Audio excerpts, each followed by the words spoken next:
Bonjour à tous, donc c'est Racine Itheimer. Donc je travaille à l'EFP depuis pratiquement 11 ans en tant que formateur. Et donc on forme de nombreuses personnes chaque année au métier d'agent de gardiennage afin de devenir agent de gardiennage dans les métiers de la sécurité, que ce soit dans les entreprises, dans la Commission européenne, au Parlement. C'est une formation qui dure 139 heures avec des examens avec plus ou moins 12 examens, dont un qui se fait au CELOR. Il faut également passer un test psychotechnique au CELOR également pour pouvoir prétendre à ce métier. Donc, notre formation est axée pratique et dans l'ensemble de l'équipe que nous avons, mes collègues formateurs, ce que nous faisons, c'est souvent des cas pratiques en classe. Donc, on est vraiment orienté cas particulier, cas pratique pour que toute personne puisse déjà ressentir ce que c'est le métier d'agent de gardiennage. Et on la forme également à différents pans de la sécurité pour pouvoir être vraiment opérationnel juste après la formation.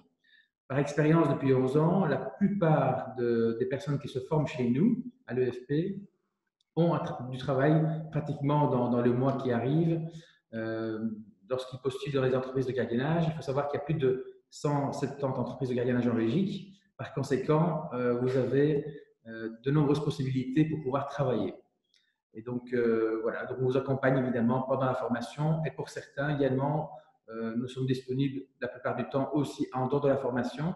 Imaginez un CV qui est mal rédigé ou on envoie nous-mêmes un CV à gauche et à droite dans les entreprises, ce qui permet pour les meilleurs profils d'avoir du travail directement. On insiste vraiment sur la pratique de terrain dans la formation. Jusqu'à maintenant, la plupart sont satisfaits de nos formations, donc voilà, ça continue vraiment très bien. Alors, cette formation de base, c'est le point de départ de plein d'autres métiers dans la sécurité. Donc, cette formation est essentielle pour pouvoir devenir inspecteur magasin, mobile, dirigeant, et ainsi de suite. Dirigeant, c'est pas vraiment, enfin, sans cette formation-ci, on pourrait le devenir sans cette formation-ci, mais tout ce qui est inspection magasin, milieu de sortie, mobile, etc., bah, il faut absolument cette formation-là pour devenir acteur de ce métier. Voilà. Super, merci beaucoup. Valérie, est-ce que tu pourrais nous parler un peu plus concrètement de comment se passe peut-être voilà, la formation, l'accès à la formation? Oui, bien sûr. Donc, pour accéder à la formation, il y a plusieurs étapes. Et la toute première, c'est de venir assister à une séance d'information. Donc, c'est le passage obligé. Elle est organisée à l'EFP une fois par semaine, le mardi matin. Et actuellement, vu les conditions un peu particulières que nous vivons, uniquement sur rendez-vous. Voilà, cette séance dure à peu près 1 heure et on vous explique un peu tout le déroulement, les conditions. Voilà, on répond à vos questions plus spécifiques. Et puis, à la fin de cette séance d'information, si vous êtes décidé, vous avez déjà la possibilité de vous inscrire pour le test psychotechnique, qui est un test de personnalité que vous devrez aller passer au CELOR sur rendez-vous. Donc, nous sommes l'intermédiaire entre l'organisme qui organise ce test psychotechnique qui est le CELOR. Et donc, pour vous y inscrire, eh bien, vous devez juste venir avec votre carte d'identité et une carte pour payer les frais d'inscription. Alors, je vais déjà peut-être parler brièvement des frais d'inscription. Donc, chez nous, la formation est payante et donc les frais d'inscription pour le test s'élèvent à 210 €. Donc, vous payez ça, vous remplissez les documents d'inscription, on prendra un rendez-vous pour vous au CELOR et ce n'est qu'après la réussite du test que vous pourrez revenir vous inscrire pour la formation. Voilà. Et pour la formation, bon, il n'y a pas vraiment de conditions d'accès, si ce n'est d'avoir 18 ans accomplis, d'avoir la nationalité d'un pays de l'Union européenne et être domicilié également dans un pays de l'Union européenne ou de la Confédération suisse. Et avoir, ça c'est une des conditions principales, un casier judiciaire vierge. Voilà. Réussite du test psychotechnique, casier vierge et une bonne maîtrise du français également. Ça, c'est vraiment indispensable pour mettre toutes les chances de son côté pour la réussite de la formation. Voilà. Merci Valérie. Alors, je vais préciser à nos internautes qui sont avec nous là maintenant, Si vous avez des questions, n'hésitez pas à les poser dans l'espace de conversation. Donc, il y a un espace de conversation qui est ouvert. Je précise N'hésitez également, pas à vous en saisir pour écrire vos questions. Oui, je vous écoute. je précise quand même que dans les formations à l'EFP, donc vous obtenez non seulement l'attestation de compétence générale agent de gardiennage pour devenir travailleur dans le gardiennage, vous avez également le secourisme, qui est vraiment une partie très importante, tant pour le travail, mais aussi pour la vie privée, hein, on peut sauver des vies. On a des experts vraiment très forts dans le secourisme. Et on a également un camion incendie qui vient former les candidats à la pratique incendie. Et là, ils ont un diplôme qui s'appelle l'équipé première intervention, ce qui est une plus-value aussi dans le gardiennage par rapport à d'autres centres où ils ne font pas de la pratique concrète. Le FP investit quand même dans un camion et ça coûte quand même très cher. Mais l'investissement est important pour pouvoir que le candidat soit prêt pour le travail de la sécurité dans le futur. Voilà. Super, merci pour cette précision. Alors, ne coupe pas ton micro parce que j'ai déjà quelques questions. Donc, une personne qui nous demande si c'est dangereux comme métier et si les agents de gardiennage se font souvent agresser. Alors, concrètement, dans tous les métiers, il y a des risques. Alors, pour éviter, donc c'est un métier fatalement dangereux, ça dépend où vous travaillez. Si vous travaillez dans une banque, par exemple, vous allez avoir un risque d'attaque pour pouvoir avoir l'argent. Si vous travaillez dans une industrie, dans une usine où vous êtes seul toute la nuit, ben là, il y a un peu moins de risque, mais il pourrait y avoir également des vols, donc il y a évidemment un certain risque. S'il y a de la sécurité, c'est parce qu'il y a des choses à protéger. S'il y a des choses à protéger, fatalement, il y a des risques. Donc, par conséquent, c'est de par votre manière d'observer, de rapporter et d'intervenir que vous allez pouvoir limiter les risques, tant pour vous que pour les autres. Donc, vous êtes un acteur important pour prévenir rapidement les services de secours, la police, etc. Alors, par rapport à l'agression, avant de parler d'agression, il y a tout un cheminement que vous apprendrez en formation chez nous. Il y a des cours importants, notamment la communication. Vous allez apprendre à communiquer. Et dans le métier d'agent de gardiennage, la communication, c'est vraiment l'outil le plus important pour éviter d'entrer dans des conflits. Et des conflits, vous pouvez les gérer également. Et si vous entrez dans un conflit qui n'est pas gérable, et là, si on passe à l'agression physique, par exemple, là, évidemment, votre rôle s'arrête. Et là, la police devrait intervenir. Donc voilà. Donc, ce n'est pas un métier sans risque. Tout dépend où vous vous trouvez et dans quel secteur vous vous trouvez. Mais en tout cas, dans nos formations, on vous prépare à la communication, à la gestion de conflits, à la gestion de l'agressivité et à la gestion aussi de la violence, parce qu'il y a un cours qui s'intitule Technique d'esquive. On vous apprend à vous défendre, pas à attaquer, mais juste à esquiver les coups et à vous mettre en sécurité. Si c'est un de vos collègues qui est blessé, par exemple, là, vous pouvez l'aider grâce évidemment aux techniques que vous avez, mais aussi grâce au secourisme s'il est blessé. Super, un tout grand merci. Une autre question qui m'est posée en conversation privée, quels sont les débouchés et un agent de gardiennage peut-il travailler vraiment n'importe où? Donc voilà, juste brosser un petit peu les différents endroits où les agents de gardiennage peuvent travailler. Alors, il faut des agents de gardiennage pratiquement partout. Et surtout, déjà, après les attentats, on en a eu besoin partout en Belgique. Et ici, avec le virus, malheureusement, on en a besoin de plus en plus pour pouvoir contrôler les accès à différents lieux, ne serait-ce pour respecter les mesures de sécurité. Et donc, vous pouvez travailler tant dans des usines, dans des magasins, dans des discothèques, dans des concerts, un peu partout. Donc, en tant que mobile également, vous pouvez aller partout avec la voiture de la société pour pouvoir vérifier que tout va bien, à l'OTAN, à la Commission européenne, au Parlement. Donc, c'est pratiquement infini et c'est ça qui est génial. Alors, je rebondis également sur la question que je vois. C'est un métier pour les dames, évidemment. C'est un métier pour les dames. Donc, l'agent de gardiennage avec les gros muscles oubliés, on veut surtout des agents de gardiennage qui savent parler, qui savent s'exprimer et qui savent gérer leur stress et qui évitent également de surenchérir dans une situation difficile ou de conflit.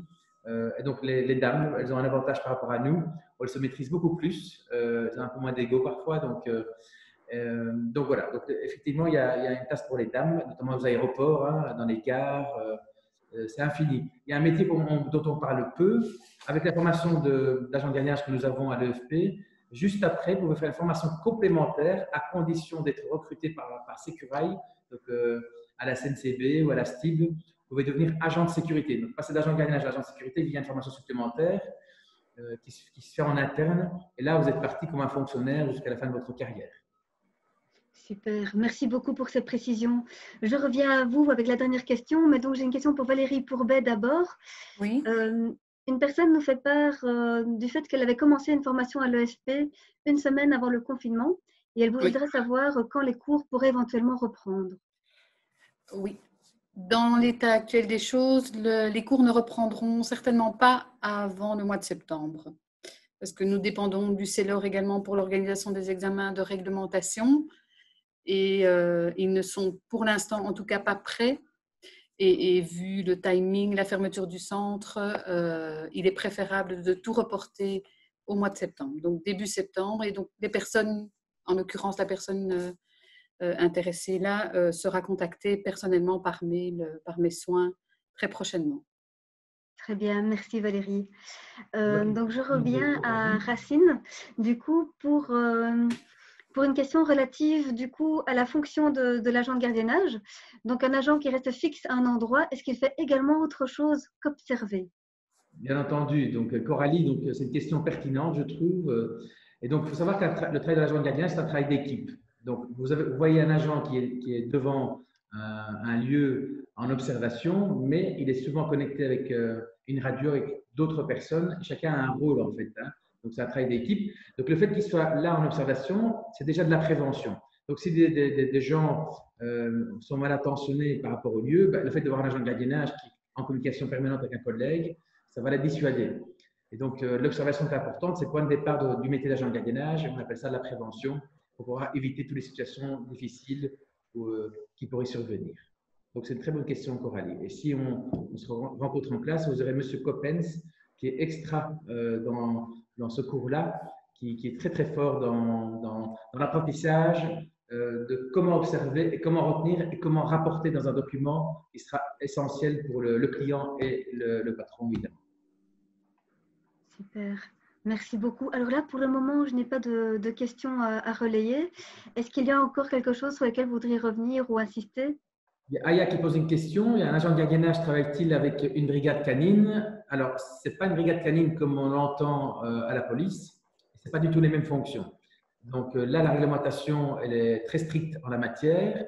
Il y a des chiens dans le gardiennage et les chiens sont, je m'avance un peu, sont le présent et l'avenir par rapport au métier de la sécurité parce que les chiens sont très forts pour pouvoir sentir les odeurs. Donc il y a deux types de chiens. Vous avez les chiens de surveillance, c'est les chiens qui vont faire des rondes avec l'agent de gardiennage sur les différents sites.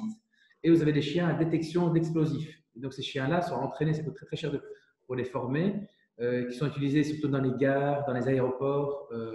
Voilà. Et donc parfois il pourrait y avoir des collaborations avec la police également, mais c'est avant tout la police qui a la maîtrise de l'action en cas de découverte d'un objet suspect, etc. Donc, les chiens, effectivement, ils ont une place importante et on a besoin de mettre le chien dans le secteur. Merci.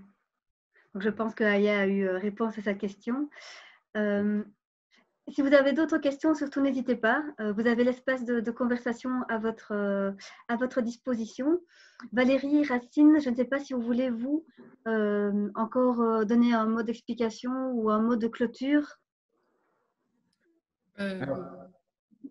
Peut-être Racine, vas-y. Alors, juste un point par rapport au prix. Hein. Le prix peut paraître parfois élevé. Il faut savoir que l'EFP pratique des prix démocratiques par rapport à tous les autres centres que nous connaissons. Les prix sont sur Internet, vous pouvez comparer facilement. Donc, nous, on n'hésite pas évidemment sur la qualité de la formation et des formateurs. Pour se faire, Valérie, évidemment, comme quand elle m'a recruté, elle fait toute une sélection, etc. Les formateurs sont vraiment attentifs à la formation, qui soit axée pratique. Et donc, le prix peut paraître cher, mais ce n'est pas vraiment onéreux par rapport à d'autres centres. Et voilà. Et donc, ce qui est important aussi à l'EFP, c'est que nous, on a besoin vraiment de candidats qui sont motivés, disciplinés, bien habillés, bonne présentation pour pouvoir vraiment être la porte ouverte à des entreprises de gardiennage qui viennent parfois en formation et pendant les examens, assister aux examens pour déjà recruter certains agents qui viennent d'être formés de chez nous. Et il y en a régulièrement qui sont, juste avant la fin de formation, le lendemain sur le lendemain, ils ont un entretien d'embauche. Même le jour même, j'ai déjà eu des cas où il y a eu le jour même un entretien d'embauche avec recrutement d'une cliente. Merci. Valérie, encore envie de dire quelque chose Oui, ou... non, c'est vrai que j'avais oublié de parler de la notion de prix pour la formation. Voilà, tout ça est repris bien sûr sur notre site internet, mais la formation, elle coûte 1 490 €. Donc, test et formation rassemblés, ça fait évidemment une somme de 1 700 €. Donc, le test, c'est 210 €, mais on ne paye que le test dans un premier temps. Et puis, la formation, c'est 1 490 €. Voilà. Et du coup, Valérie, quand tu parles de Oui. test, c'est bien le test psychotechnique au Psychotechnique. CELOR. Oui, au CELOR, oui. Mais c'est le centre de formation qui inscrit le candidat au CELOR. Donc, un candidat ne peut pas de lui-même se présenter au CELOR pour aller passer son test psychotechnique. Il doit obligatoirement passer par un organisme de formation. Très bien. Merci. Alors écoutez, ce que je vous propose, comme le temps file et il est déjà 17h20, je vais vous partager mon écran pour vous donner les dernières petites informations. Donc voilà. Si vous avez encore des questions, mais que vous n'avez pas eu l'occasion de les poser ou pas envie de les poser dans l'espace de conversation, pas d'inquiétude. Vous pouvez toujours revenir vers nous, soit par mail, soit au numéro gratuit. Donc par mail, c'est à l'adresse info@efp.be ou par téléphone au numéro gratuit 0800 85 210. Nous avons un service info accueil qui est très disponible et assez proactif. Donc vous aurez réponse à vos questions. Si vous le souhaitez, vous avez à l'écran un QR code. Vous pouvez le scanner et nous laisser vos coordonnées. Dans ce cas-là, c'est nous qui revenons vers vous pour répondre à la question qui sera la vôtre. Donc voilà, ce sera le moment maintenant de clôturer donc, nos 30 minutes ensemble. Si quelqu'un a encore envie d'intervenir, je vous laisse la place. Sinon, je mettrai fin à ce workshop. J'espère que vous rencontrez prochainement, très rapidement dans nos formations. Voilà, on réserve pas mal de surprises et on est certain que vous n'oublierez pas cette formation-là durant toute votre carrière. Ça, c'est une certitude de par tout ce qu'on fait, tout ce qu'on met en place pour vous. Merci. Merci beaucoup, Merci. Racine, pour ce mot de la fin. Eh ben, je vous souhaite une excellente fin de journée.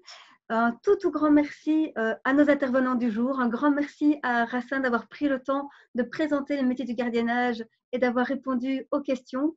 Un tout grand merci à Valérie Pourbet d'avoir été présente également. Merci et puis, au plaisir de vous revoir un jour. Merci beaucoup. Au revoir. Oui, merci. Au revoir.